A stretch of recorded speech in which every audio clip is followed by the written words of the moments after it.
So Tucker Carlson is telling them, hey, there's all these elites and globalists who are trying to dominate your lives, blah, blah, blah, and they're the real enemies, and the government's the real enemy, and all this kind of stuff. You're not addressing any of the needs of the people. Well, when the elections come around, what inspiration do they have to vote for you? Why should they care? Do you think they're going to stare at January 6th and be like, well, you know, when the cast of Hamilton did the whole QAnon hip-hop routine, I really was moved. So, yeah, maybe I will vote Democratic again, you know? I want more of that. That's what I'm looking for.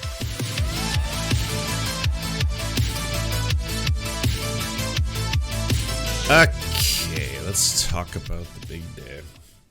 1 year ago today, a collection of a whole bunch of different groups, a mix of militant operatives, Proud Boys, the 3%ers, no 4%ers, the Boogaloo Boys were there, the Slur Men as well, just a lot of organizations that are in the United States that are well-armed militias.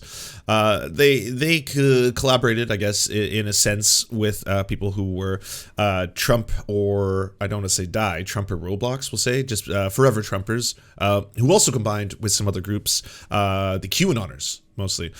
It was an event that obviously shocked a lot of people. It was an event that a lot of people had a lot of forewarning about. There was anyone who was terminally online kind of understood that things had been boiling to this point. It was definitely egged on or exacerbated or inflamed, if you will, by a lot of pundits. Alex Jones comes to mind. Steve Bannon comes to definite mind. But a lot of online and offline and media personalities were behind the scenes, making sure that the flames were stoked for this event. Now, when it took place and it occurred, the media just ran around like a headless chicken, being like, oh my god, these are people taking commands from the president of the United States himself. This is a literal insurrection in the old-timey terms. We have to put a stop to this. They had built things, like a noose. They were screaming to hang Mike Pence. They were calling him a traitor. They were there, and they stormed the Capitol. And they broke windows, they did a ton of damage, they were a very uncoordinated and, let's just say, loose collection of terrorists who were, in some ways, confused. No one really understood what was going on because I think a lot of people don't spend enough time exploring or understanding online subcultures or the way radicalization works online. Of course, there are professional groups, there are anti-terrorism groups that do this. But the thing with QAnon is everyone for the longest time, especially, and we're going to have to say this, the liberal media, kind of just thought of the whole thing as a joke, right? The way everyone went about QAnon for the first little bit, especially your Rachel Maddows, your CNNs, and all those other clown operations, was that oh, look at this, there's all these silly people and they believe in a grand delusion, and now there's more of them, and look, Michael Flynn actually believes it too, and Trump's kids are actually making Instagram posts about it, and now a lot of really prominent people are talking. Oh, even celebrities are Roseanne is the storm arrives, and all this is all so silly because it's ridiculous on the surface, right? I mean, if we want to replay what exactly was the QAnon conspiracy theory, it was that Donald Trump is the savior of humanity. He has been giving us secret messages. He did the first one in the form of saying a storm is coming, which, could have just been the wild ramblings of Donald Trump, who doesn't really know what he's talking about, but likes to just talk a lot. That could have been it. Or there's a secret operative who was working behind the scenes in government at the highest level of clearance, known as Q clearance. And they were actually willing to leak secret messages and coded messages to the general public to start this revolution, as it were, online, specifically in forums such as 4chan, 8chan, and eventually 8kun. If you watch the documentary Into the Storm, which is very, very thorough, you may learn who Q or Q2 was. The original Q we still don't fully know, but Q2 or Q3, whichever Q you want to talk about, who they eventually were, how they were manipulating it. It seems very foolish because at the end it hinges on the fact that there is a secret cabal of Hollywood elites and, of course, a mix of that and anti-Semitic tropes as well, who are secretly trying to destroy humanity for Satanism so that they can get adrenochrome and children, both for their pedophilia and for the blood of the kids. It's there's some blood libel in there too. There's just it's again the Shang Tsung of conspiracy theories. It takes a lot of the other conspiracy theories and then blends them together into one unhinged mess. And that was QAnon. And thousands of Americans believed in QAnon. Too many Americans, millions of Americans believed in QAnon. Not just Americans. The Germans believed in QAnon. It became a problem there. Canadians believed in QAnon. There's QAnon chapters up here. All of the predictions that Q ultimately made turned out to be false. It turned out that Donald Trump did not win the second election. I mean, there was splinters afterwards. Maybe Joe Biden is Donald Trump in a costume is probably my favorite one. It's Biden's wearing Trump skin. But anyways, again, I shouldn't laugh. I shouldn't laugh about this because, again, MN, Broodwitch MN. I appreciate it with the message woo. Thank you for the prime. I shouldn't laugh because that's what the liberal media was doing, and they weren't taking it seriously because everyone thought that this is all just, a hilarious mass delusion. Until, again, those kind of things leap out of the screen and become tangibly violent.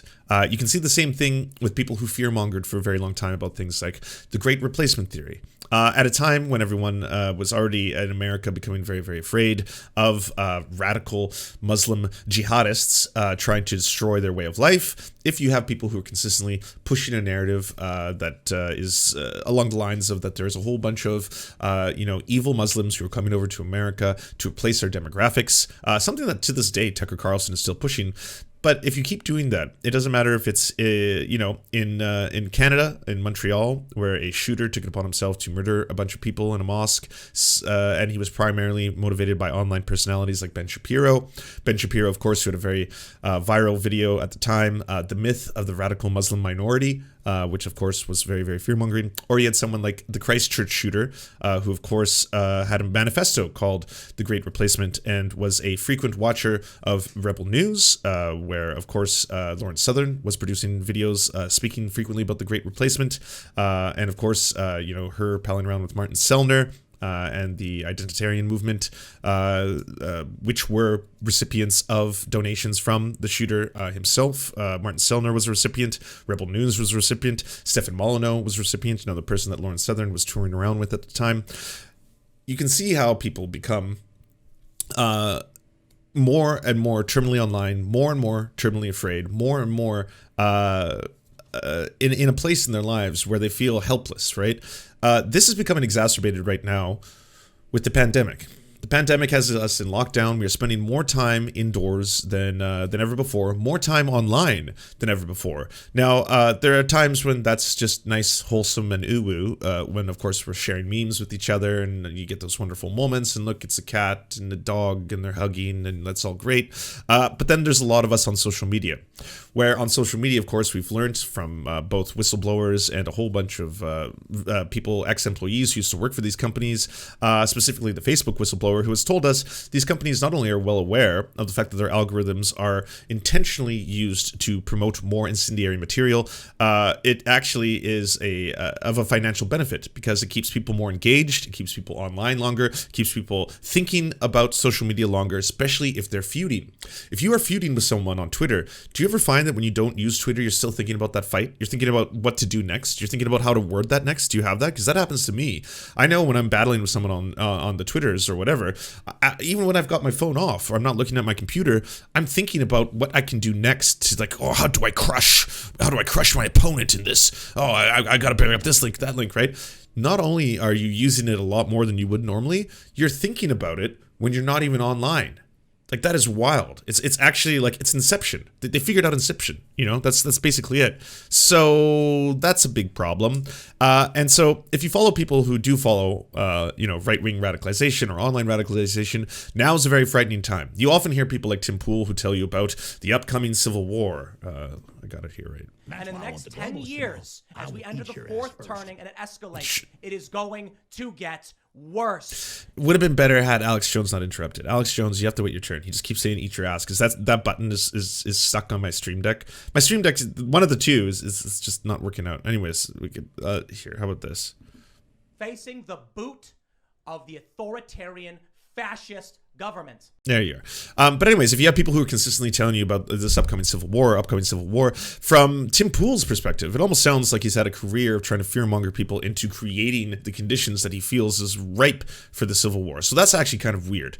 But in the case of someone who studies it, I'd say like Robert Evans. I know people say I promote him too much, but there's no such thing as promoting Robert Evans too much because he's too much of a darling. Robert Evans in his series, It Could Happen Here, explains and rips apart that recent New York Times article, the one that Tim Pool feels validates himself, that talks about an upcoming civil war. And he's like, yes, I think things are getting closer to the conditions that would create something like that, and I'll explain why.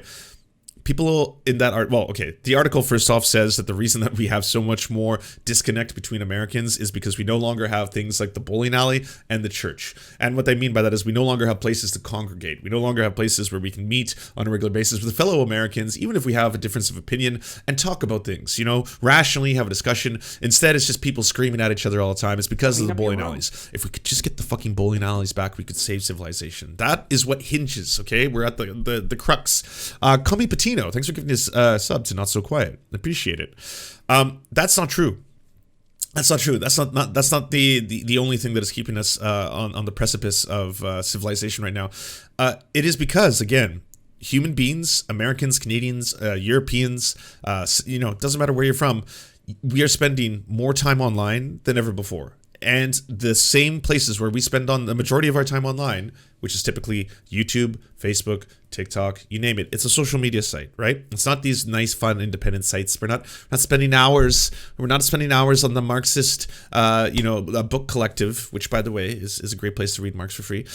We're just spending hours on social media, and the social media is intentionally because it is more beneficial for them, for their growth, for their quarterlies, for the beneficiary of their stock, to keep us on those sites and engaged with those sites for as long as humanly possible. So that is what is driving this new kind of friction and contrast in America.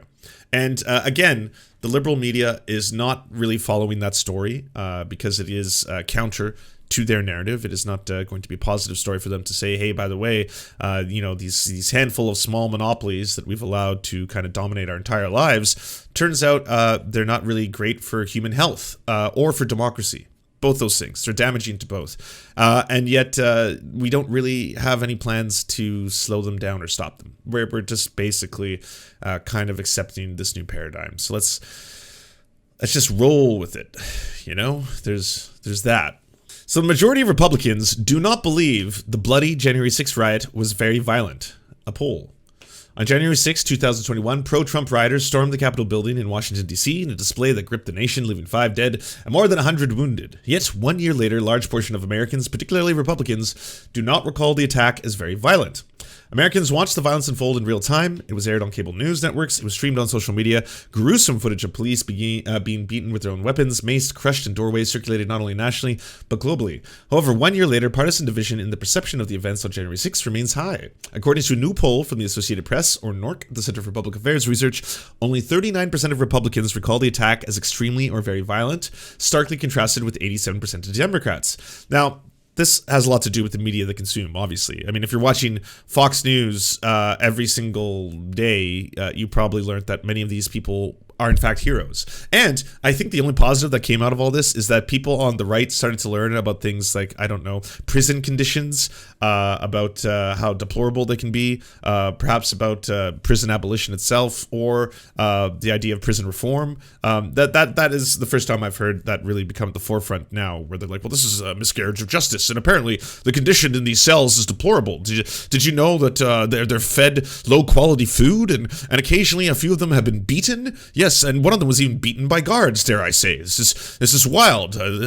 How have other people tolerated this for so long? I'm beside myself. My word.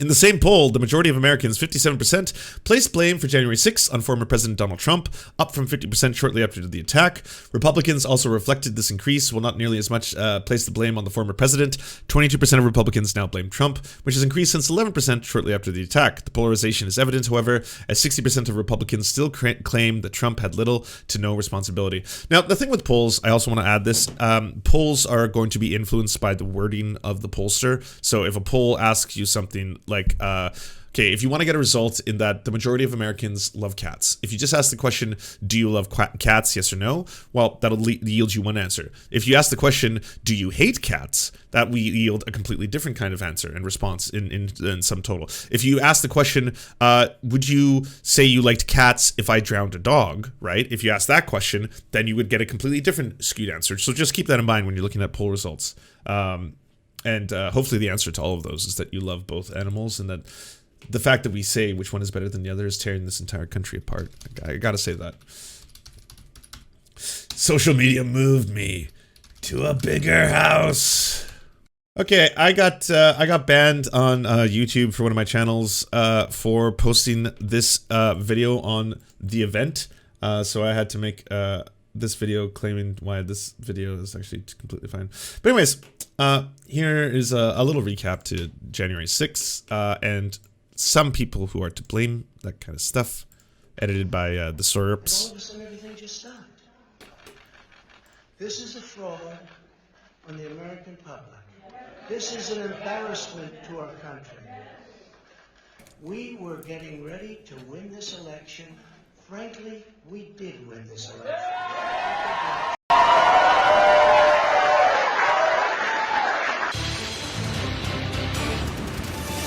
CNN projects Joseph R. Biden Jr. is elected the 46th president of the United States, winning the White House and denying President Trump a second term.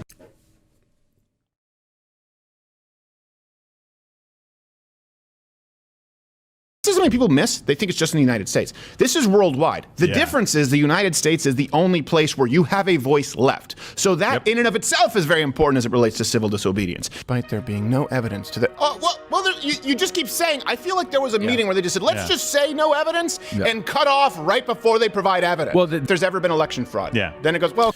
Hold up. Nancy Pelosi just introduced, as part of the January 6th Remembrance, a song by Lin-Manuel Miranda performed by the cast of Hamilton. What is it, like a hip-hop song? Q, Q, Q, Q, Q, anon, non, Q, Q, Q, Q, Q, anon. What do you believe? We're going to the storm. What do you believe? What the fuck? Okay. I'm going to be getting to this afterwards, by the way. It is absolutely ridiculous how this has become the focal point of basically the first year of Joe Biden's presidency, okay? Like, we are going into the midterms, and I know lefties keep saying, you're in trouble, Democrats, you're in trouble. Do you know why we say that? Because the left, we want you to actually respond to the material needs of the people, okay? When we're frequently saying, hey, the vast majority of Americans want healthcare to be provided for as part of their paying taxes, like a public option, you know, a Medicare for all kind of thing. That's what they're saying. A lot of them are actually quite open to the idea of having post-secondary education also paid for. A lot of them don't want to be drowning in medical debt. A lot of them don't want to be drowning in student debt, things like that. And these policies are overwhelmingly popular. Why don't you address this? Because when you don't address this, and there's this gross inequality, people are suffering, and then the pandemic has made everything infinitely worse. They see that, and then they also look over and see these giant space penises launching into space as the richest Americans become infinitely more rich. Everyone is self-aware of that. Tucker Carlson is telling them that, okay? The right knows this too now. So Tucker Carlson is telling them, hey, there's all these elites and globalists who are trying to dominate your lives, blah, blah, blah, and they're the real enemies, and the government's the real enemy, and all this kind of stuff. You're not addressing any of the needs of the people. Well, when the elections come around, what inspiration do they have to vote for you? Why should they care? Do you think they're going to stare at January 6th and be like, well, you know, when the cast of Hamilton did the whole QAnon hip-hop routine, I really was moved. So, yeah, maybe I will vote Democratic again, you know? I want more of that. That's what I'm looking for. Thank you. Basically, Jesus for the Prime.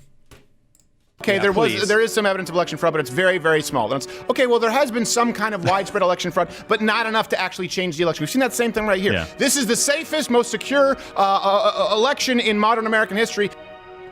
With the polls, who cares? Just the future of the free world at stake. Obviously, there's no constitutional provision that declares that when CNN, MSNBC, and Fox News declare that somebody has won the presidential election, that person has in fact won the presidential election. It seems to me somewhat premature to call Biden the president-elect just because of election projections, as opposed to, you know, when the actual Now, the reason I'm showing you this, or the reason I even made this in the first place, is because I wanted everyone to understand, like, while the media, again, just were running around and just like, oh my God, how could this have happened? Donald Trump has begun an insurrection, right? That it just didn't happen in a vacuum. This didn't happen out of nowhere. Like the rise of QAnon, the rise of the right to the far right, the rise of all these emboldened groups like the Proud Boys, we were reporting on that on a regular basis. And the pundits, the online pundits especially, the Ben Shapiro's, the Steven Crowders, they were fanning the flames of this. You know, it didn't just happen that day out of nowhere. It's just like, whoa, shock! Suddenly Americans are storming the Capitol. This is unheard of, right? It's like, God damn, no. This seems to be the logical end result of everything that was leading to it. Vacation of the elections happened. Look, there's no doubt that this election, I don't use this word lightly, was stolen.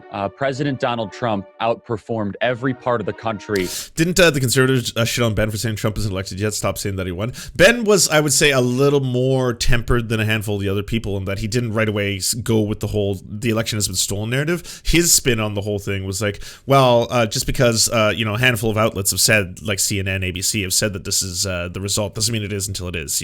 But him, and like Fox News eventually had to validate the election results, and that too had everyone turn on them. Then it became OWN and Breitbart being like, Fox News are traitors to the union, right? Because Steve Bannon was always on the side of the fact that Donald Trump won the election.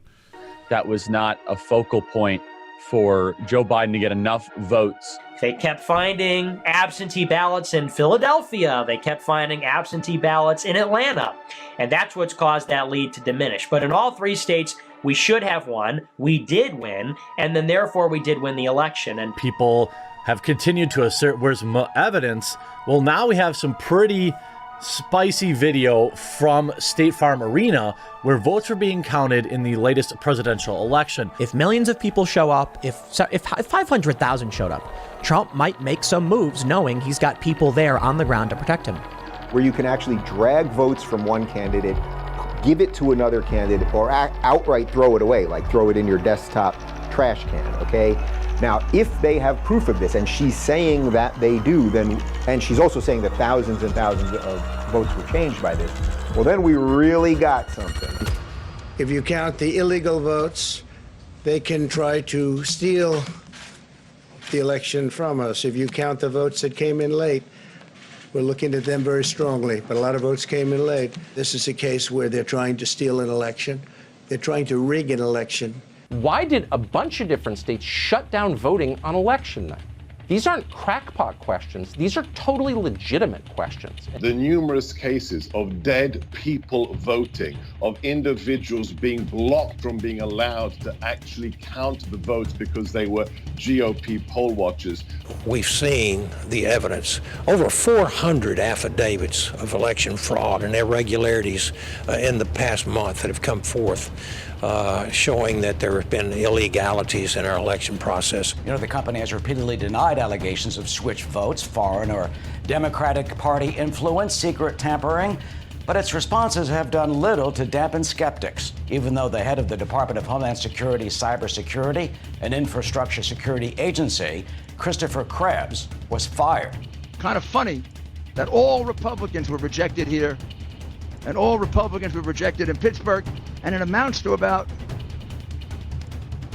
just about the 700,000 votes that President Trump was ahead by 2 days ago that disappeared. I think the Democrats are used to this from a Republican Party that hasn't had a backbone. You're not going to see that this time around.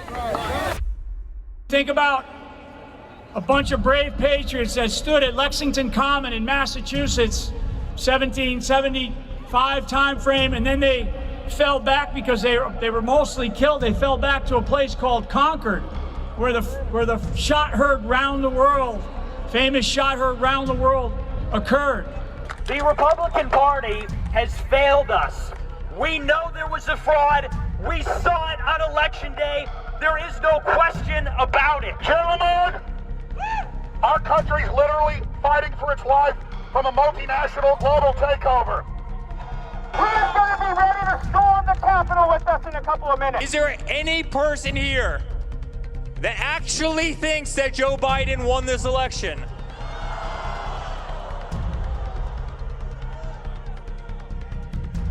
I don't either, guys. I don't either. You know what? I went all across the country, everywhere I go. This guy couldn't fill up a classroom. It should be a message to all the Republicans who have not been willing to actually fight. The people who did nothing to stop this deal. This gathering should send a message to them. This isn't their Republican Party anymore. It is not a battle between Republicans and Democrats. It is not even a political battle. What is happening right now is a spiritual war for the soul of this country. Will not go quietly into the night. Watch out for those Canadian infiltrators. We got one right here. We will defend liberty into the future. So, let's have trial by combat.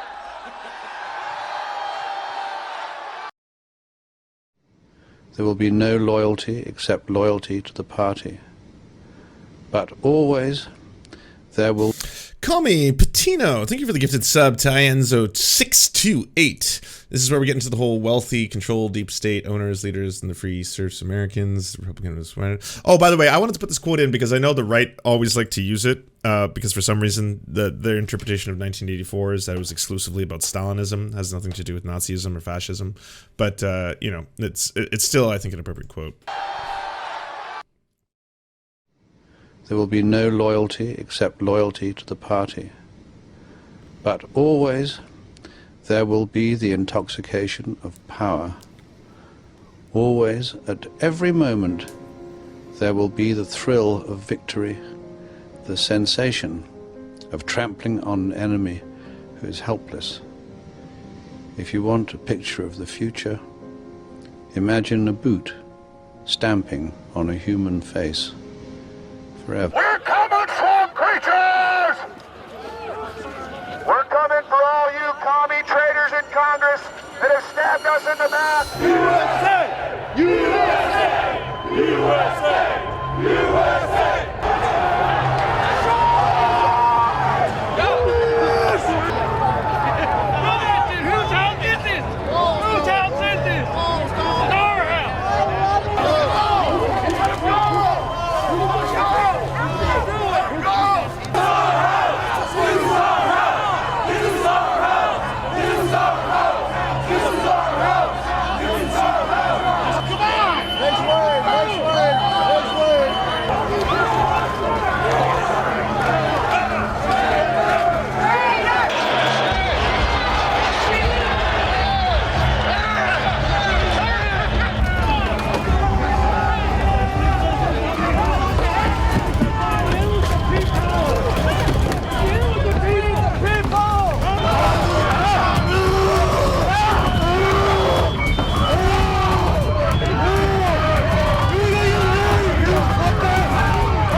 This is where we're at. This is where we're at. It's just bananas. But instead of bananas, you know what's good, people? What's good bananas? Second thoughts of the game. The news in just one moment. First, let us talk about the best holiday gift you can buy. I am talking about the Deluxe Grillers Assortment from Omaha Steak. So, protect yourself by using a VPN. Sign up today. Private internet access. Check this out. Huge shout out to this video's sponsor, Private Internet Access. Talking about fraud, fraudulent elections, election fraud. All right, you know what? We have a sponsor here, Gabby. How about you read that for us, Thomas? Let's earn your pay here. I know that your wife still have formula to buy. Can I have some water? Yeah, you can have some water.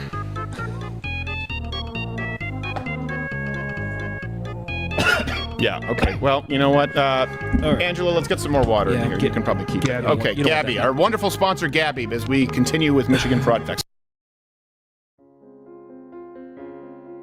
Imagine a boot stamping on a human face forever. The moral to be drawn from this dangerous nightmare situation is a simple one. Don't let it happen. It depends on you.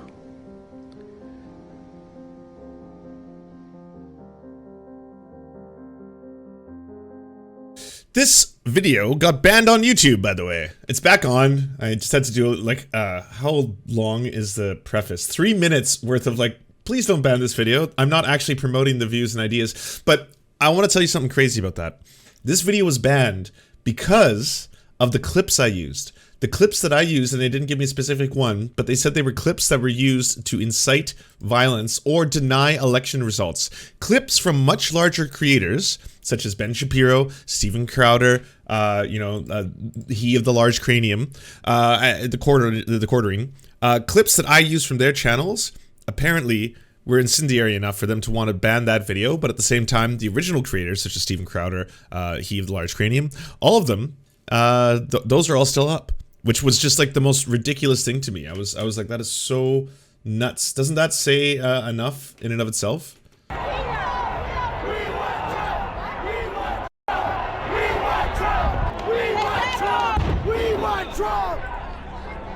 January 6th is seared in America's conscience. The ongoing criminal investigation, one of the largest in U.S. history. It's not just a stain, it's not just an embarrassment, and we absolutely should not just move on. In the last year, more than 700 Americans have been arrested from nearly every state. More than 30 have been sentenced to prison so far, with more on the way. Like Jennifer Ryan, who took a private plane from Texas. Oh, who took a private plane? Oh my. Who the fuck was making a post about how like everyone in January 6th was like you have to understand these were poor and working class people, every single one of them. These are the American worker, and they're like exercising their frustration. And I was just like, these aren't like the cut of the mill everyday factory workers. Like some of these people arrived in chartered buses, some of them arrived in fucking limos, some had a private fucking plane. I think that she's a realtor. To Washington a year ago and said storming the Capitol was the best day of her life. Hello, everyone. No, it was the best day of my life. Hey, y'all, going viral, smashing that glassy. Hashtag smash the glass. It wasn't hard for the FBI to identify Jeff Grace as one of the rioters in the U.S. Capitol. The 61. Yes, we did read this article. We read it, I want to say 2 days ago. It's me, Jenna. Then boasted she'd never go to jail. Yeah, political puppy, white, 1 sec. blonde, and has a great job. She was wrong. Her 30 days in jail started. Wait, she said I'm not going to jail because I'm white, blonde, and I have a great job? Well, I mean, the self-awareness is refreshing, I guess. This week. And the only thing that I can see that's good about having to go to prison is that I'm going to be able to work out a lot. Then there's Paul Hodgkins, a Florida crane operator who got 8 months in jail after pleading guilty to obstruction. Robert Palmer got 5 years, the longest. Andrew Wavell, thank you for getting a tier 1 subscription. Oh, sorry, yes. And who could forget Jacob Chansley, the so-called QAnon shaman, beginning 41 months in prison even while admitting he messed up royally. Yeah, I agree, Dragon. There was a number of business owners. Like to think January I remember 6th reading that. was a one-off, a horrible, violent day that wouldn't happen again. But Chuck Rosenberg, a former senior FBI official, says the threat is still there. There are some who think... Yeah, okay, but here's the thing that that drives me up the wall. The threat is still there, but you're not doing the things that you need to address it, okay?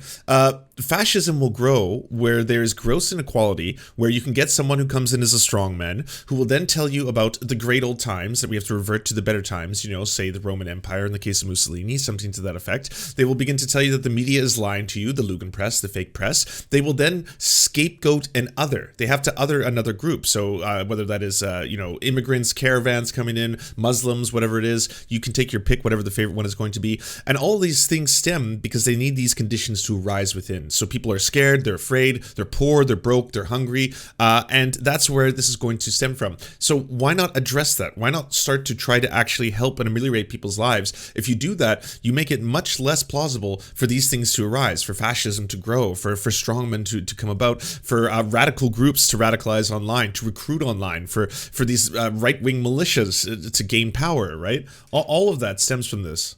That what happened on January 6th, and I'm one of them, was appalling, repulsive, and there are some who think that what happened on January 6th was insufficient and will continue. It was insufficient.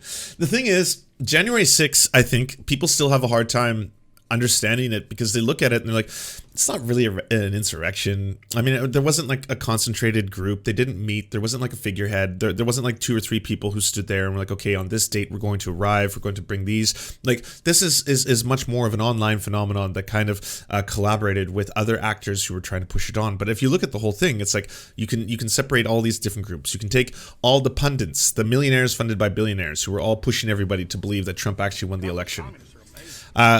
Finally getting my own sub. Oh, nice. Didn't the robot didn't even try to pronounce that. Katie Cat 5e, thank you for the subscription. Appreciate you.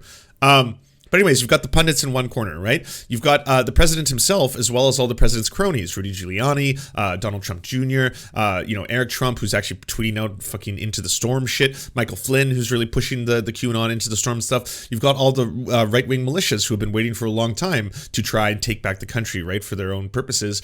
They're joining in the fray. You've got every single American and right-winger who believes that the election was stolen. They're joining into the mix. The whole thing turns into this huge mob mentality where people like Alex Jones, up into the moment that it happens, are screaming in megaphones, "We're coming for you creatures, all of you commies are gonna pay," kind of shit. And he's not the only one. Nick Fuentes is doing the same thing as his other people. There's all these people egging it on, fanning the flames. And then finally, the whole thing takes off and is uncontrollable. Then the whole thing is kind of taking on a life of its own. And it doesn't have a necessarily like, we have a list of demands. We will not leave until we speak to someone. This is not going to happen until that. Like, no, not into the traditional way that these things work, but we should still try and understand this phenomenon for what it is if you want to prevent it from happening again.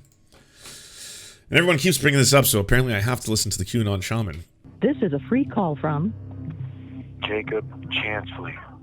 An incarcerated That's so ominous. Jacob Chansley. individual at Alexandria Detention Center. This call is not private. It will be recorded and may be monitored.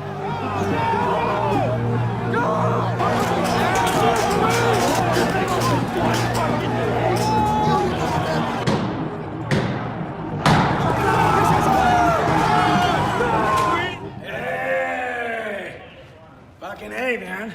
Glad to see you guys. You guys are fucking patriots. Look at this guy. He's got covered in blood. God bless you. I got shot in the face. I got shot in the face with some kind of plastic bullet. There's R-slurs in this video? That's fine. R-slurs are actually permitted by Twitch. Twitch endorses the R-slur. Twitch is completely fine with the R-slur. It's the C-slur they don't want you using. Yes, they don't want you using that one. It's only a matter of time. Justice is coming. I'm not one to usually take pictures of myself, but in this case, I think I'm making an exception.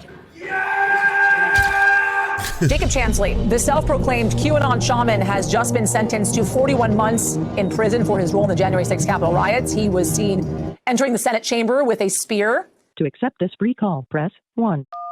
Thank you for using Securus. You may start the conversation now. Hey, man, how's it going? All right, cool. Are we good? Yeah, we're good. How you doing, man? I'm doing okay, brother. I'm doing okay.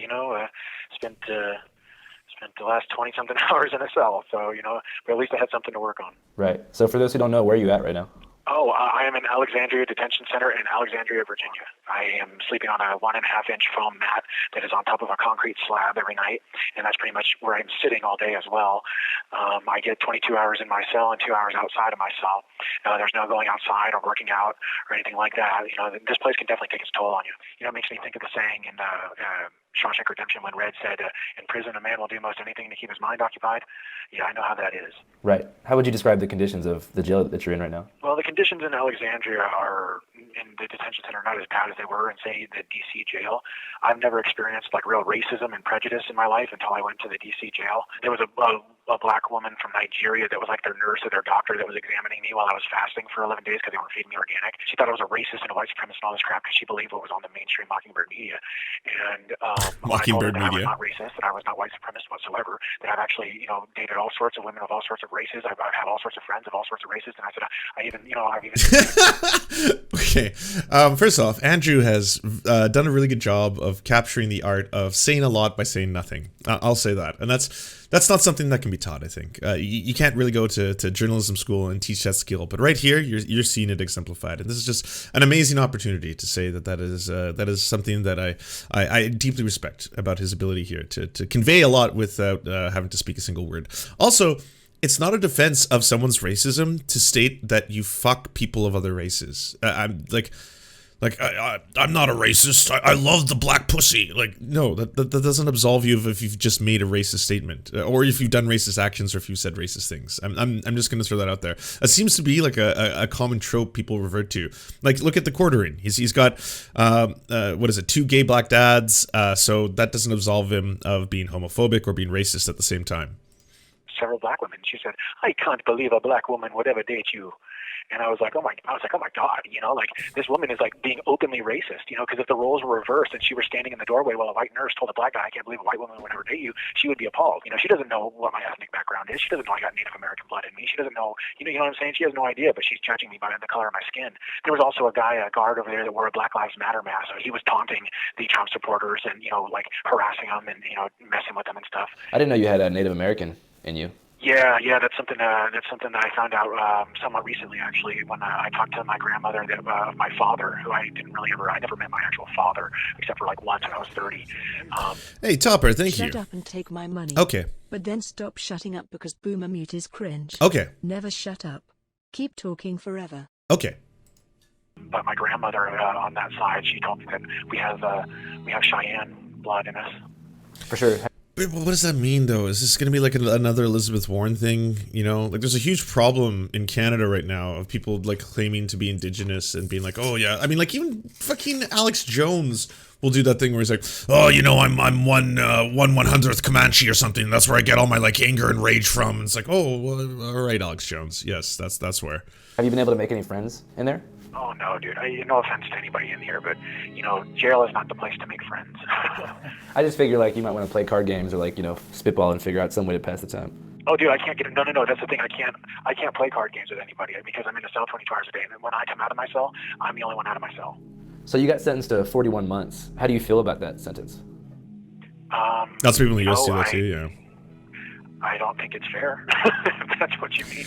Like I just say that as someone who's like, you can see how white I am, right? Like if you look at me, you're not like, oh my, Lance, you look very multiracial, even though I do happen to be multiracial. So like, I wouldn't use that as like, hey, come on. I know you're saying that I'm being really racist, all of you right now, okay? But like, you know, I'm actually part Indigenous. That gives me a pass. I'm now allowed to say whatever I want. I'm gonna drop a couple N words here and there. You know, just I got the pass. All right.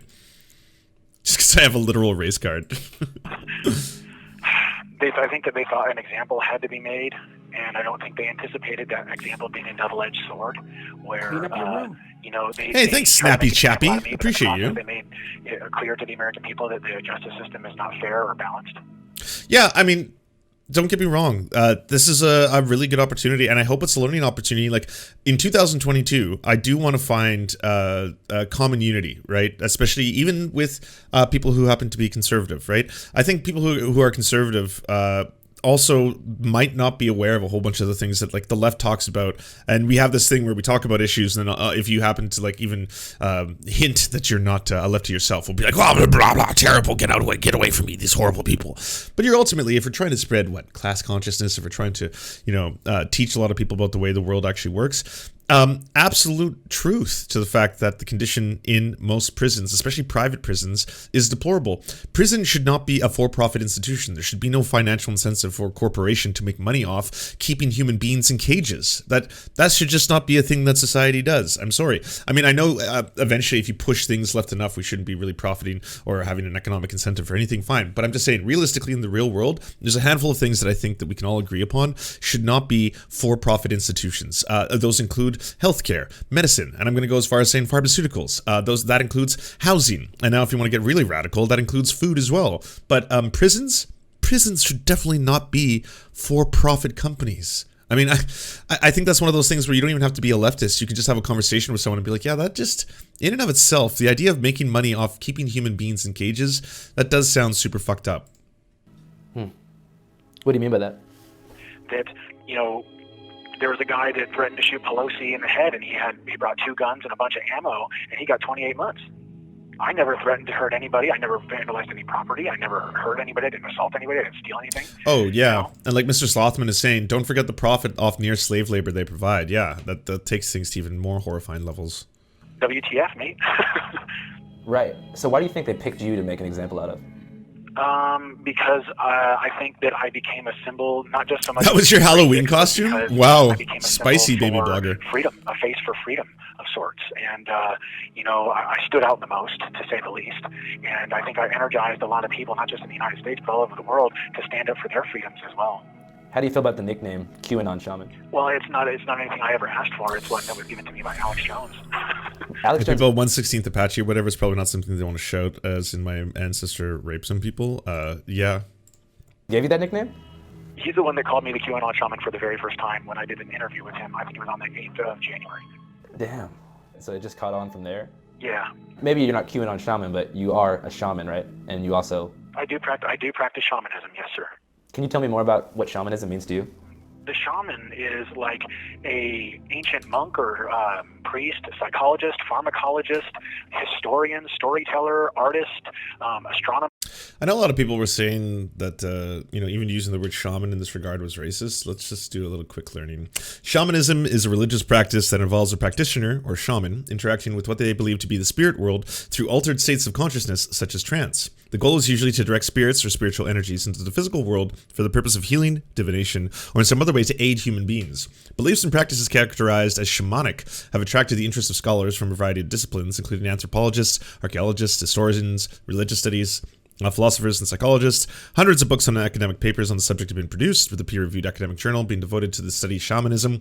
And in 20th century, non-Indigenous Westerners involved in countercultural movements such as hippies and New Age created modern magico-religious practices influenced by their idea of various Indigenous religions, creating what they have termed neo-shamanism, or the neo-shamanic movement. Hey, I don't want anyone to do cultural appropriation of the neo-shamanic movement, okay? That's purely for New Age hippies.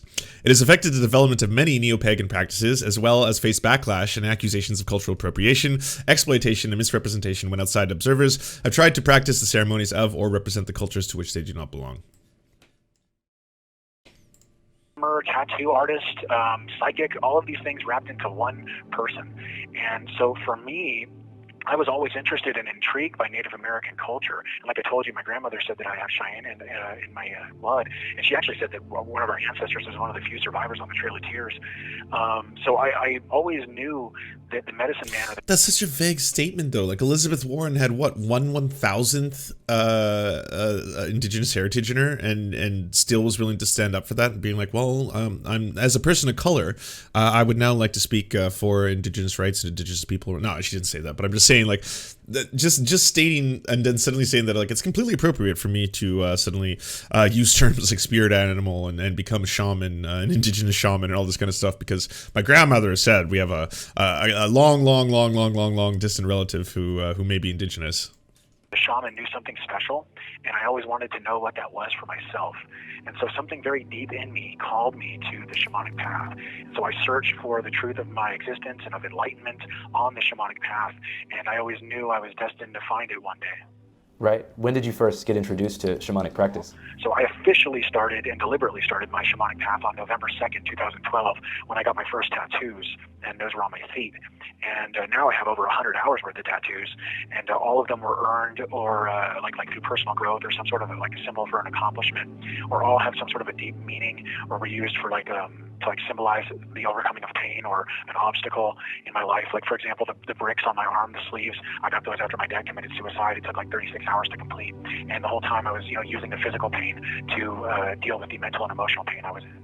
Yeah, the top of the foot is supposed to be like one of the most painful places to get tattooed because of all the nerve endings. Yeah, right? That's why I chose it, was because the whole idea with shamanism is you go through ordeals, and after you go through the ordeal, you you have this like out of body experience, whether it be by overcoming pain or going through some sort of like long ordeal process, like some people know about the sun dance ceremony and stuff like that. That's an ordeal, and a lot of these things end up causing out of body experiences or spiritual experiences of reality. Mm-hmm. I guess psychologically and emotionally, what prompted you to get those first tattoos on your feet? Well, I wanted to know, I always ask myself, why are these tribal people all over the world? Why are they tattooing themselves? Why are they undergoing hours and hours and hours of excruciating pain? What's the point? Like, why? So at what age did you kind of become interested in Native American culture? I've always been interested. Yeah, I grew up in Arizona, so I've always been interested in it. It's always been a part of my life, But was there a particular moment, like maybe in your youth, where you were like, oh, this is something that I think is super cool and like I want to learn more about?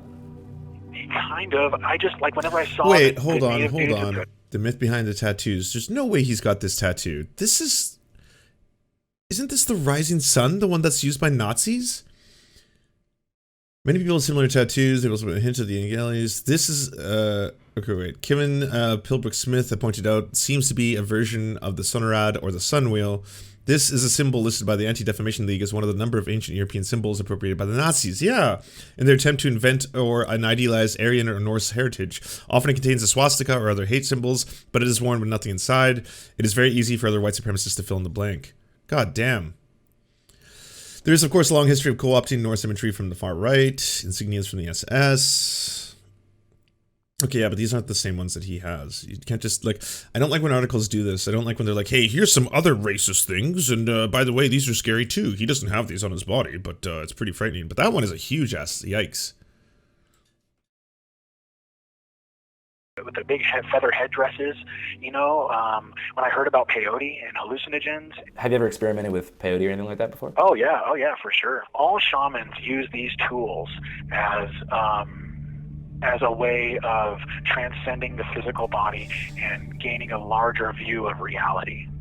And so the shaman is like an expert of these spiritual or these mental tools that allow people to gain a broader view of the world, of their spiritual. So yeah, I mean, what this kind of plays out to me is what most people have been saying about him is that you have someone who I guess spends a very large amount of time getting their information from online sources more than anywhere else, right? And as a result of that, they've kind of gotten this new idea of a worldview, and that eventually started to include the QAnon conspiracy theory. Because like people who usually believe in one conspiracy theory believe in multiple conspiracy theories. There's a lot of overlap, right? So they might also believe in the secret pedophile cabal, elite Hollywood thing, the Wayfair cabinets, the children getting trafficked, that kind of stuff. They're going to overlap with the QAnoners, who are then going to overlap with some of the truthers, who are going to overlap with the flat earthers, because they all kind of start to think, well, yeah, I mean, if I've found out one secret about the universe that no one else knows, here's another one. Connection to all things and of the nature of God and life itself. When did you first experiment with the medicine? That was, I think, in like 2014, 2015, something like that. That was the first time I ever tried peyote. But I had tried other, things like sacred mushrooms and things like that beforehand. What insights do you feel like you gained from peyote? Well, I can honestly tell you, I'll put it this way. The only way that I can really explain the things that I understand or the insights that I've gained, it wasn't just through peyote. It was through things like cannabis, through mushroom experiences, through all sorts of other, transcendental experiences, including things like meditation and trance states, breathing rhythms, even things like fasting, tattoos, all of that stuff. And the ultimate conclusion I came to is that the body is a tool for the soul of God, almost like the body is like a microscope and a telescope, and the soul of God is the observer, able to examine the infinitely large or the infinitely small. And so in a way, the body is like an instrument that can be tuned in a number of different ways to tune the mind and the body to the frequencies of God's omnipresent consciousness. Every culture has a different name for it. Nirvana to the Buddhist, Brahma to the Hindus, collective unconscious to the materialists. Ultimately, though, I came to discover that the light is one and the paths are many, and everything and everyone is interconnected to the same omnipresent collective. Jacob, oh wow, he did weed and shrooms. What a brave shaman! What a pioneer! That's pretty hardcore, bro. So you tried the weed? What'd you do after the weed? Oh, you tried the shroom. Oh, wow. Next level. The soul that we call God. And even science has come to say, that everything is made up of energy. We all have these different words for essentially the exact same vibrations. thing. Goes full string theory, bro. We're all vibrations. About the purpose of life, was I able to find it. I didn't really get, quote unquote, involved in politics until 2020. What catalyzed you to get involved in politics? Well, that is a funny story. Let me start by saying that a fish does not know that it's swimming in water, okay? And a sane person in an insane society will appear insane. So that being said, everything I'm about to say, I ask people to keep an open mind and an open heart and try and understand that, where I'm coming from is a place that is, from literally thousands of hours of research. And I'm a very skeptical and rational person. And the only way I'm ever going to believe anything is if I've seen it from more than one angle. I have to stop it there because I had someone that I knew in college who eventually went down like a big old QAnon road. They prefaced their discovery in the exact same way. That almost makes me wonder if that's like something they're told in forums to do, or other QAnoners tell them to do, or something to that effect, where it's just like, I want you to keep an open mind. I want you to know that I'm incredibly cynical. I want you to know that I have an incredibly high IQ. I've tested it. And I've also want you to know that I came to these conclusions of my own free will. I was not coerced into believing any of this, but here is the following information. Like, it was a very similar speech. So I'm just curious what that, I mean, this is an anecdote. This is anecdote Andy, 100%. I have nothing to base this on outside of, like, this is now the second time I've heard a very genuine build up to a QAnon revelation like that. I've heard it from more than one source, and it's dinged the little truth bell inside of my heart. So I always knew that DC was corrupt, and when I heard about Podesta's leaked emails, Juno Sonja, hey, IQ is racist pseudoscience. Please know this, Lance. Yeah, I know. I watched Sean, everybody, and even before I had read about or watched Sean's video on the bell curve, I'd actually read the bell curve, and I did this whole thing where I used to be in the atheist. What is it? The Four Horsemen of the Apocalypse used to be a lot of the people who I read, right? Like, I've read most of Christopher Hitchens' books. I've read a lot of Richard Dawkins' books, and I was like, oh yeah, I know the secrets. Dusty48 got a tier 1 subscription. Thanks, Dusty. But that was one of the things that flipped me on Sam Harris so quick. Actually, I'll be honest, I never really liked Sam Harris. Of all them, Sam Harris was always the most pompous and boring, and like had the least amount of substance. Like, at least Christopher Hitchens is one of the funniest writers in like history, and Richard Dawkins knows so much about evolutionary biology. But Harris was always just fucking this like asshole who's just like, yes, I happen to be more clairvoyant than most, kind of shit. But yeah, I mean, like, you have but to look to not only the history of how IQ started as a method of testing children, by the way, all the way through till, the use of the bell curve as a way of trying to explain why increased amounts of poverty seem to correlate with lower test scores in a very highly specialized way of testing people. Yeah.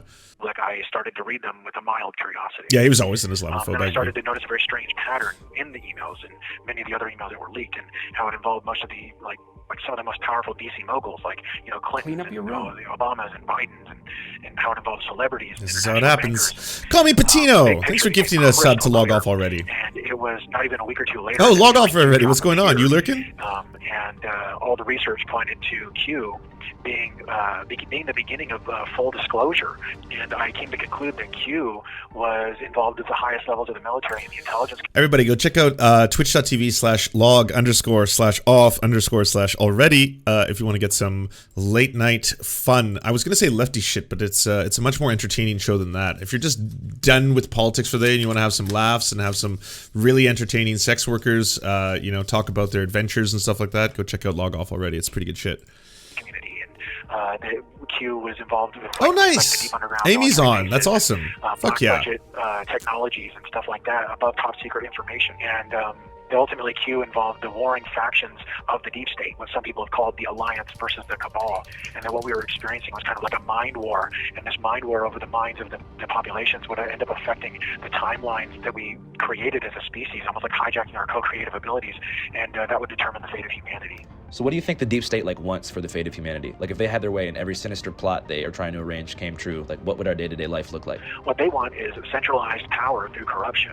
They want to negate the three-branch checks and balances, three-branch government system, and maintain and expand the corrupt government bureaucracy. So they basically want no freedom, full totalitarian control. They want control and access to all of our biometric data, all of our medical records, all of our financial records, all of our personal data. Oh, that's straight out of fucking Alex Jones. You can even hear Alex Jones's voice in there, right? What they want to do is they want complete and total control. That we're going to control all our bodies through biometric data. They're Satanists, and they're trying to use the Great Reset in order to control all our minds. Like, that's just fucking Alex Jones 101. They want to know all of it and control all of it. They want to make things like vaccines mandatory. There's no body autonomy, no free choice, chips in your hand type of thing. Think like communist China, except in the United States and all over the world. That is what the deep state is looking to do. And somebody may say, well, that can't. So they want China. In the United States. And I would say to those people, well, how far are we from 2 weeks to stop the spread? I think that COVID is proof. that the corruption that we're dealing with is not just in the United States, but that it's global. I mean, like, vaccines are being used as an excuse to do all sorts of things. I think it's only a matter of time before they're used to round up and detain enemies of the New World Order or of the deep state. I mean, this virus is only killing less than 1% of the population. So I think that the ultimate end goal is to have a two-tiered slavery system where you have free-range slaves that are in the cities and they're being used as like workhorses to create a large generation of tax revenue for these black budget operations. These people live in the cities. These people are monitored by like the deep underground bases, by these classified technologies. These people in these cities are basically like held hostage by the corrupt deep underground bases. And then there would be the FEMA camps or the concentration Abravara, thanks for the which, prime. Things, Appreciate you. They already exist. If you look into the way that certain Walmarts have been shut down and converted. I mean, the same stuff we're talking about happened in Nazi Germany. It happened Wait. Pause it. How did Walmart get into all this? Look at the way that some Walmarts are being converted and shut down. Is that the end of America when the Walmarts fall? It's like, my God, we lost another one. Another Walmart came crashing down. They told us to buy local and we listened. God damn it, we listened. Why did we listen? In the USSR, it happened and is happening right now in communist China. So where does Trump fit into this whole thing? Well, we're at that's a good 125 question. QB. That this whole idea of Pizzagate and the info that was dropped during Pizzagate was almost like a trial run, and it was conducted to disclose the truth to the public prior to the 2016 election. Okay, so in my other anecdote, Andy, the Pizzagate thing evolved completely into the QAnon stuff. That's kind of how it went. It started out like someone believing deeply in Pizzagate, and then eventually they were like, you know what, Pizzagate was just a trial for us to learn about how everything truly works, which was QAnon. And this is like, you can see the evolution of conspiracy theories, right? Because it's a very, I don't know, life-shattering event to have everything that you have believed with all of your heart and passion to the point where you're willing to like lose family members over come crashing down before your very eyes. Donald Trump lost the second election. And that's not supposed to happen. That wasn't part of the plan. That wasn't part of, Q's predictions. So you have to evolve. And now they've kind of become a bunch of different fractions. There's still the anti-pedophilic, globalist cult side of things, anti-Great Reset side of things. And then there's the other side of people who may still be true devotees, maybe still even refer to themselves as QAnoners, even though it's like, well, what do we believe now? That Joe Biden is Trump in a skin costume? So the public knew what was really at stake, and people like Hillary Clinton couldn't get in. And the point is that Q was like the next step, I think, in the intel drops. And so after understanding what in the Q community is known as the Q clock, the way that the timestamps and the gap code work with the Q drops and how they all relate to Donald Trump's tweets, and how there's a lot of the same verbiage in the tweets as well as in the drops, and that they all, a lot of the time, they occur around the same exact time, and the way that certain messages are put out, in time or in lockstep with his tweets and all that stuff. They were. You know what's so sad about all that is that, like, at the end of the day, it was so many cases of people just not understanding how the internet worked. Like, I remember looking into the QAnon drops and the predictions and being like, okay, so what's going on here? And then if you look into some of them, it's like they predicted that Donald Trump was going to say or do this at this given time. And I was like, no, you don't understand how time codes work. Like, you're looking at this and you think that this happened after the fact. They're tricking you. They tricked you because you're not looking at the actual Twitter time codes. Like, this was posted after this, so this wasn't a prediction. This is just him reiterating something that happened.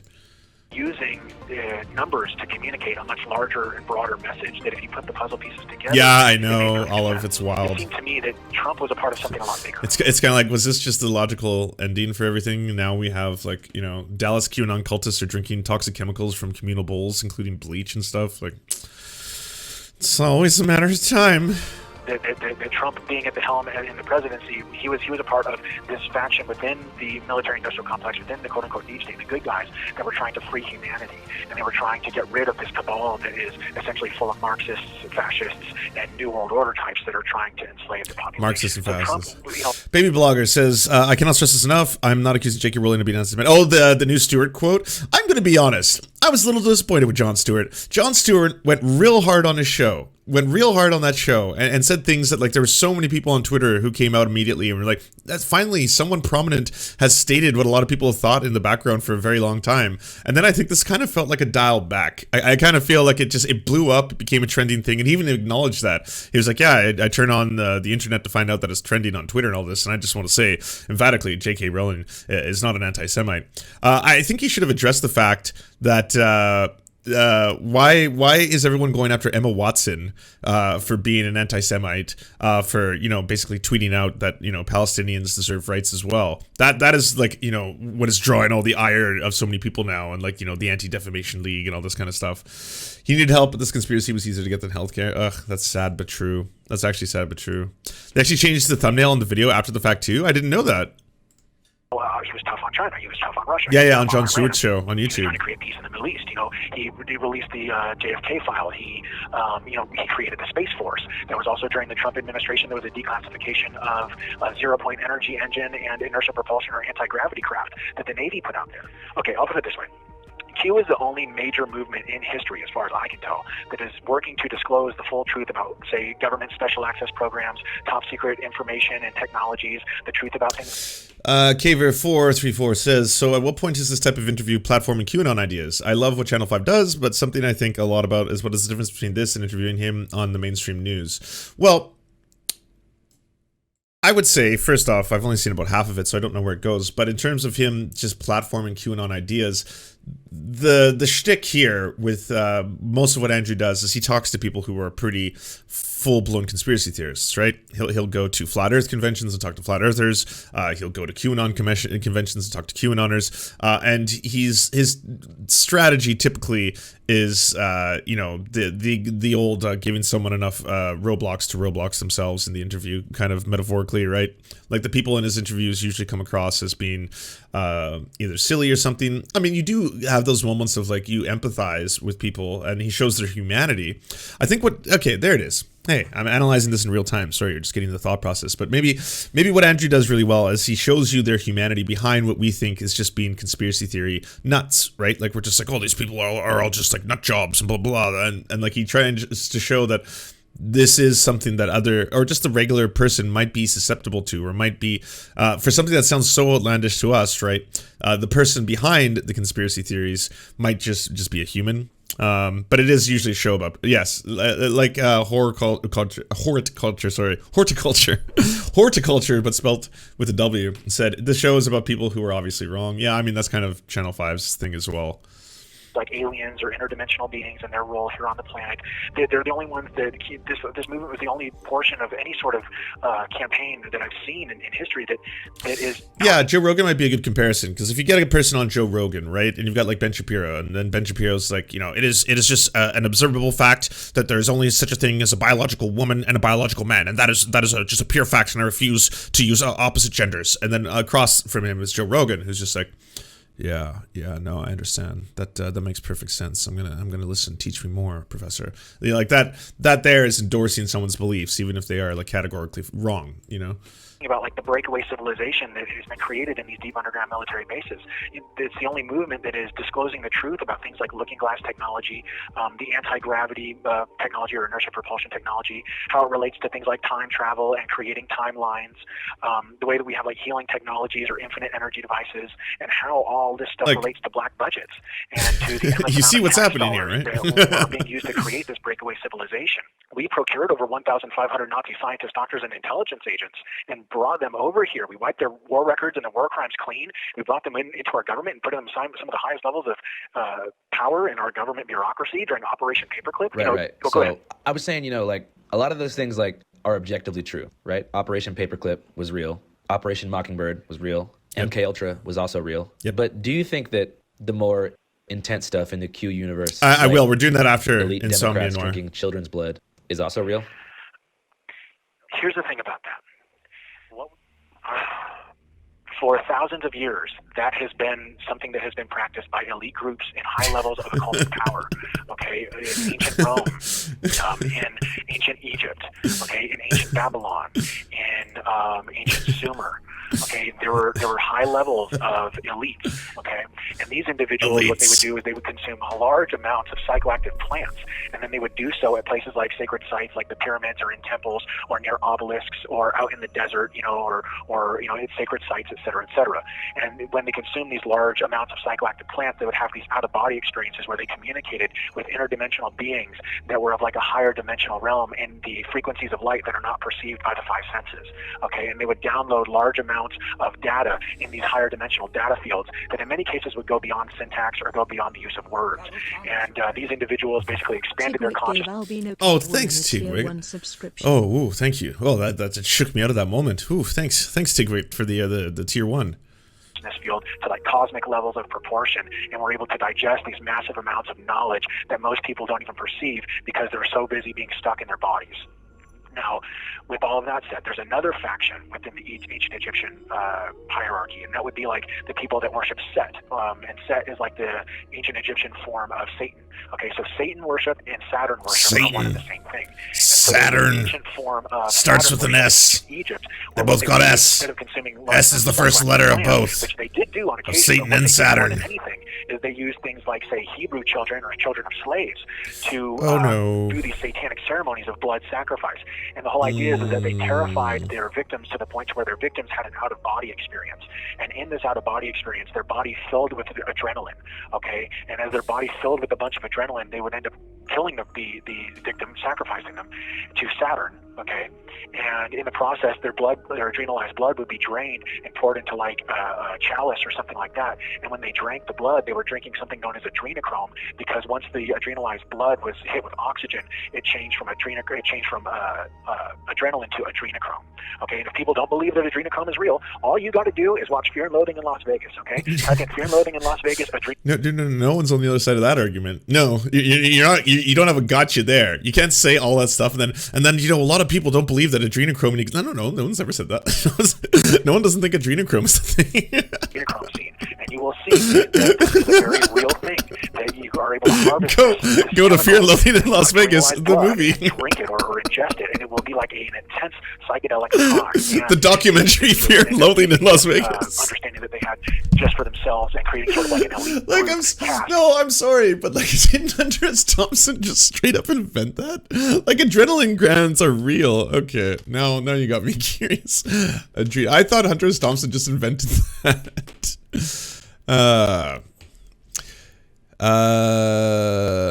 Oh shit, it is a real chemical compound. Hold on, here we go. Adrenochrome is a chemical compound produced by the oxidation of adrenaline. It was the subject of limited research through the 1950s to the 1970s as a potential cause of schizophrenia. While no current medical application is related to the derivative compound, carbazochrome is a hemostatic medication. Despite the compound's name, it is unrelated to the element chromium. Instead, the chrome suffix indicates the relationship to color, as pure adrenochrome is a deep violet. Ooh my. The treatment of schizophrenia with such potent antioxidants is highly contested. Early 2000s, interest was renewed by the discovery of adrenochrome may be produced normally as an intermediate in the formation of neuromenanin. Popular culture. Hunter S. Thompson mentioned adrenochrome in his 1971 book, Fear and Loathing in Las Vegas. The book is way better than the movie, and the movie is still pretty good, by the way. This is probably the origin of current myths surrounding this compound, because the character states there's only one source for the stuff: the adrenaline glands from a living human body. It's no good if you get it out of a corpse. The adrenochrome scene also appears in the novel's film adaptation. Yeah, okay, that's what his lawyer, Hunter S. Thompson's lawyer, says when he is flying on drugs, and not just like one drug, drugs. They're on like a fucking cocktail. He writes it out sometimes, the amount of things they're doing. There's entire chapters of that book that are like nonsense because he was so fucked up. He was writing it out on cocktail napkins, and then like the next day he's like, as to the best recollection I have looking at these napkins, this is what occurred yesterday. It's like, that's how fucked up they are. The adrenochrome scene also appears in the novel's film adaptation. In the DVD commentary, Terry Gilliam admits that his and Thompson's portrayal is a fictional exaggeration. Gilliam insists that the drug is entirely fictional and seems unaware of the existence of a substance with the same name. Hunter S. Thompson also mentions adrenochrome in his book Fear and Loathing on the Campaign Trail of 72.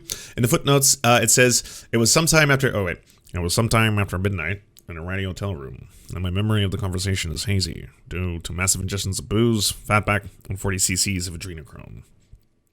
The harvesting of adrenal gland from a live victim to obtain adrenochrome from drug abuse is a plot feature in the second episode of the television show Lewis. We're learning shit. One empire to the other around the globe and erecting these empires based off of the same. Oh, what? Oh, fuck! I thought this was gonna be more people who already caught on to it. What is this? I'll deal with the interpersonal stuff later, Winston. Ritual magic, okay, and they would infiltrate the gene pools of.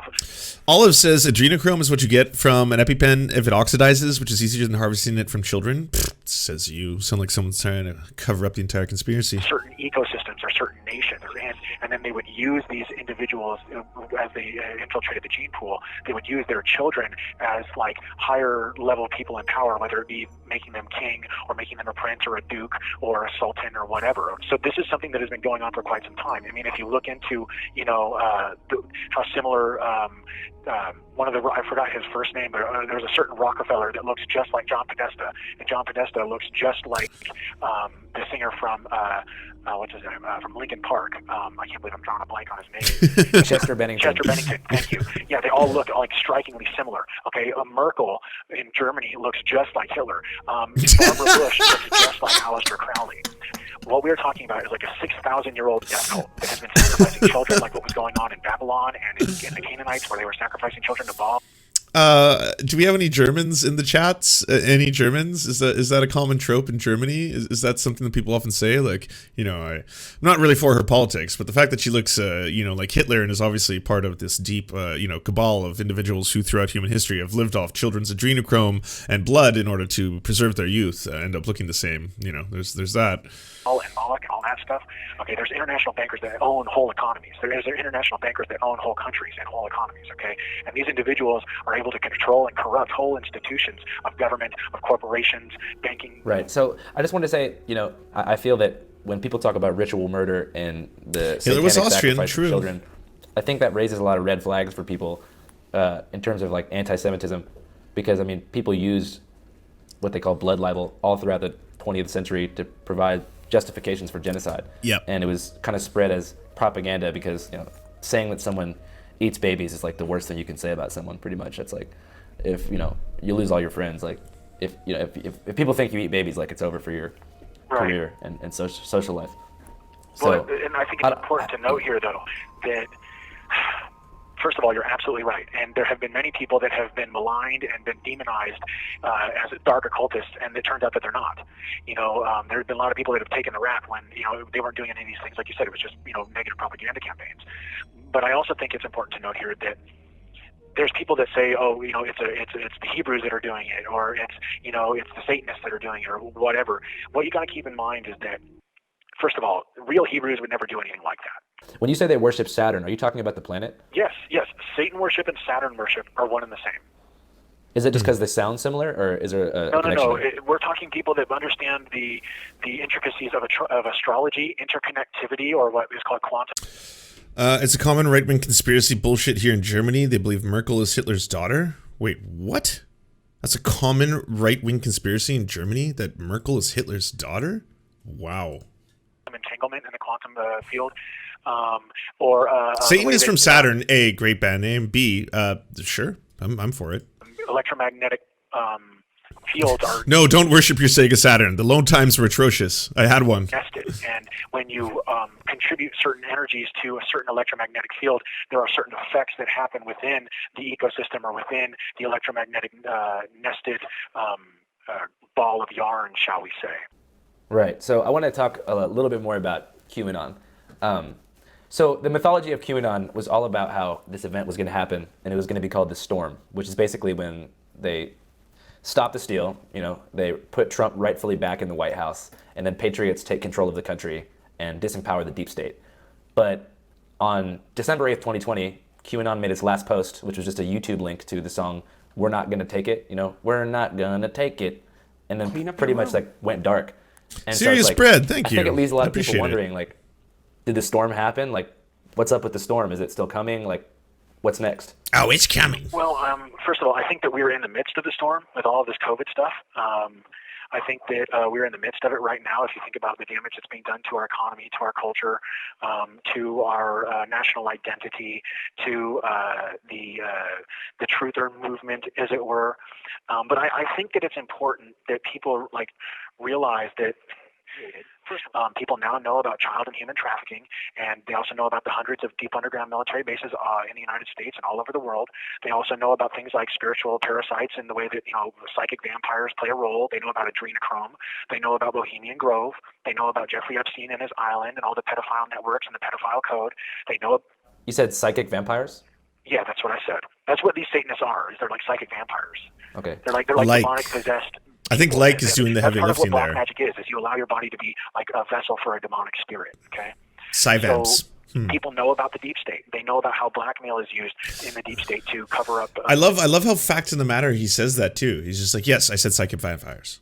What did you not hear? Did I stutter, Andrew?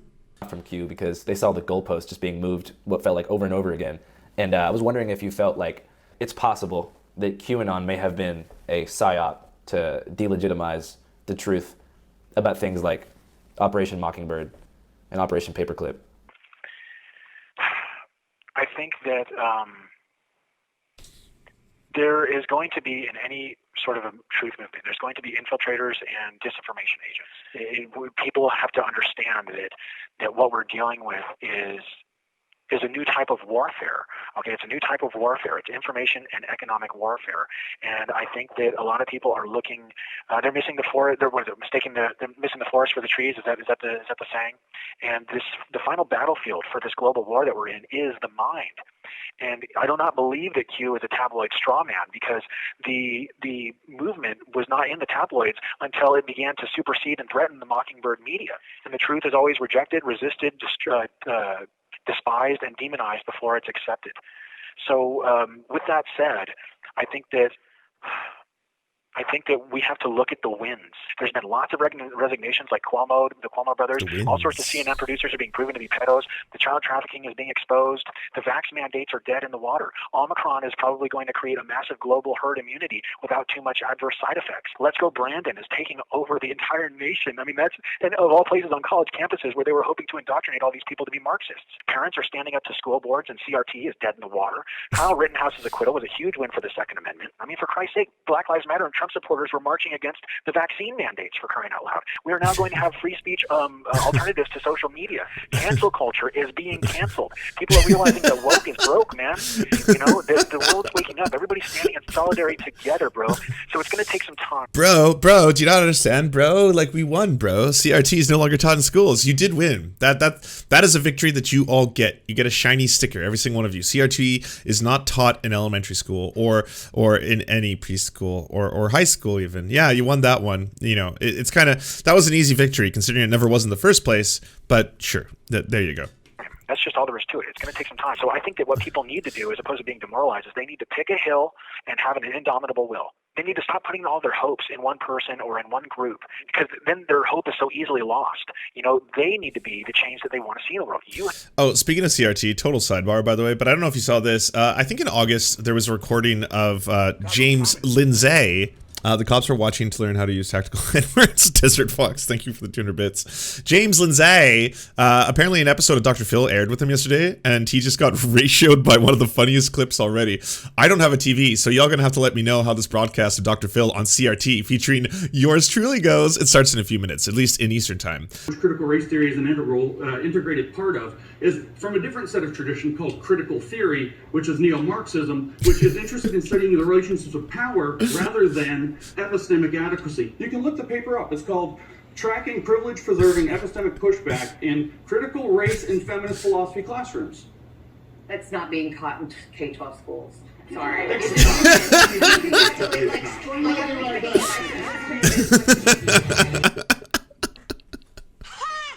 And then the cutaway. All right, we're gonna have to take a break. That's not what's being taught in schools. Fucking James Lindsay. Actually, we don't have agency under critical race theory or any of its. Like, I don't know if it's true. Someone posted a screenshot of his picture being added to the Wikipedia Gish Gallup. Gallup. I don't think that was an actual real thing. Maybe it was. I don't know. Someone edited Wikipedia to do that. Under critical race theory or any of its philosophical antecedents. That's correct. So I wish we had more time to unpack your critical theorist, which is an incredible irony because you actually have to sacrifice all of your agency to think otherwise, which is how it chills freedom of thought and freedom of speech, because you have to be critically conscious or else you have false consciousness and are therefore not acting out yourself. You have no actual agency. Of course, we're running out of time, but I'm going to respond just so the audience and the people who watch this on clips don't think that I don't have a response. First of all, your counter is predicated on the idea that there's a one-to-one relationship between critical race theory and critical theory as sort of produced from the Marxist tradition, from the Frankfurt School, etc., when in fact, critical race theory has certainly connections to any kind of critical intellectual discourse, but it's also connected to critical legal studies, which was not committed to sort of inheriting all of the kind of Gramscian and Marxian sort of ideas that you're talking about. And again, even the type of Marxism you're talking about is very narrow, thin, sort of crude Marxism, or even what we call vulgar Marxism, which alleges a relationship between economic base and cultural superstructure that is one-to-one, when in fact, what most Marxists have argued, and what certainly most Marxists post the mid part of the 20th century have argued, is that it's a much more complicated dynamic that even Gramsci himself argues that in the prison notebooks about this idea of hegemony and how it happens along a compromise equilibrium, whereby some people, or whereby on the one hand, we absolutely are hostage to the economic conditions around us, but on the other hand, structures and states and institutions also appeal to our own desires and our own interests and our own needs. It's a much more dynamic and complicated relationship than you're talking about. And as far as sort of structures, again, you're making a connection between structures in terms of institutional structures that I was talking about and the particular type of structures that, say, a Saussure would be talking about in terms of structuralism. That's not actually what I was talking about. And that's not what most people are talking about when they talk about systems and structures. Again, that's a very tight correlation you draw. And if we were to accept that correlation, then sure. But it's not only that we're not accepting it, it's actually not what we're talking about. And postmodernism, again, plays upon a range of things. Fatality. So good. So good. Classic. I'm just going to jump to the end of this, and then we have to move on because we've been doing 2 hours on January 6th. I feel like a fucking lib. You win. You win, internet. I'm a rad lib. I've been talking about January 6th. Although, hey, I think I was trying to approach it from a leftist perspective, and I'm still going to stand by this. I still genuinely believe that, and this is the olive branch to the corporate Democrats, the Chuck Schumers, the Nancy Pelosi's, if you genuinely want to keep the fascism or the proto-fascism or neo-fascism at bay, if you genuinely want to prevent more insurrections from taking place, more civil disruption, then what you really need to do is start actually addressing the needs of everyday Americans, because it is a very, very difficult time, especially for people who are living paycheck to paycheck, as the average American is, $400 away from their next emergency or bankruptcy. So this is not the time to be like, okay, we've done the thing that you asked for. We've held every January 6th person accountable and restored democracy, and also your student debt loan payments are now required, and also the child tax credit has expired. Oh, and also Build Back Better isn't actually going to happen. Oh, and the $15 minimum wage, that one's scrapped too. Oh, no Green New Deal. We're pretty much going to stay business as usual with that one. In fact, we're going to accelerate the sale of offshore drilling near the Gulf of Mexico. That one actually is going full forward. We're going to lie and say that we're contractually obliged to do that when we're not actually contractually obliged to do that. So there's that as well. So yeah, just keep voting for us. You talked about, and it's the idea of nonviolent rebellion. And I'm of the belief that you are a truly nonviolent person. But with a lot of these, with a lot of these large events, like large protests, large rallies, I think that there's going to be a lot of bad seeds that are in the mix, and that isn't referring to a specific event, just in general, And I think that it becomes harder to police and expel violent people from your movement as tensions are high and numbers grow. Like if you go to a Trump rally, right, anywhere, there is people there who are nonviolent, but there's also people who are just there to, beat the shit out of the opposition and just go there and use these movements as an outlet for their hatred. How do you feel about that? Well, this is something I think that is really important because we can use a certain event, I'll just say that, we can use a certain event that happened to learn, okay? If there's some sort of violence happening, do not contribute to it, back away from the violent person and allow authorities to handle it. Then you're not associated with the violence at all. I also think that things like prayer are very, very important at these places. I don't know if you know, but there was this group that did like an experiment where in Washington, D.C., they gathered together, I think it was like once a week for an hour, and they meditated and focused on the idea of nonviolence and peace and love. And the crime rates in Washington, D.C. dropped by like 25 to 35%. Nonviolent rebellion is the only thing that has ever created some sort of long-lasting change. Like what Gandhi said, dude, a victory attained by violence is tantamount to a defeat. For sure. Do you have any regrets? Dude, when you're sitting in a cell for 22 hours a day, you have all sorts of regrets, far beyond the ones that landed you in that cell. Okay, you think about everything you've ever done in your life that you're like, man, I screwed up there, I screwed up there, I screwed up there, I messed up here, I wish I would have said that, I wish I would have done that, I wish I would have kissed her, I wish I would have shown up, I wish I would have done this, you know what I'm saying? You pick yourself apart like no other. But the thing is that after all this time in solitary, they did it to break me, but what it did is it made me. All this pressure, the FBI breathing down my neck, the DOJ prosecuting me, the media spewing their lies, my previous counsel totally abhorrently misrepresenting me, saying I'm retarded and, delusional and schizophrenic and all this stuff. All the while I'm in solitary confinement. I can't do anything about it. I can't express myself. I can't talk to the press. The pressure was unbelievable, but it turned me into what David Goggins calls anti-fragile or almost like a spiritual diamond of sorts, where all that pressure didn't break me. It made me a better, stronger, more spiritual. Yeah, it's all very sad, to be honest, at the end of the day. I think that people will look, especially inquisitive people, will look for answers. And someone like that is turning primarily to, unverified sources, forums, Discord channels on the internet to suddenly accumulate this worldview. And it's a sad story. It's an unfortunate one, but it's also, one that you're hearing more frequently than not, unfortunately. I was at the Capitol Hill. Actually, okay, let's end with a palate cleanse, maybe, just because Biden's not gonna do jack shit because Biden's not. This guy's usually funny. Like, here, it's not. We gotta run, but funny. Oh, this one isn't funny. Realizing it might be time to get out of here. On my footage, we're right by the front door. The whole. That is like wanted everywhere. His face is everywhere. He's in like a TikTok of mine, and I've met him. I've interviewed him.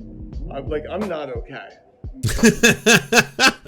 Yeah, that would be really, really scary. I mean, to be fair, Nuance Bro did like a full-on interview with the QAnon shaman, and it wasn't even as like a parody. It was just like, hey, so what are your ideas? You seem interesting. Let's learn together.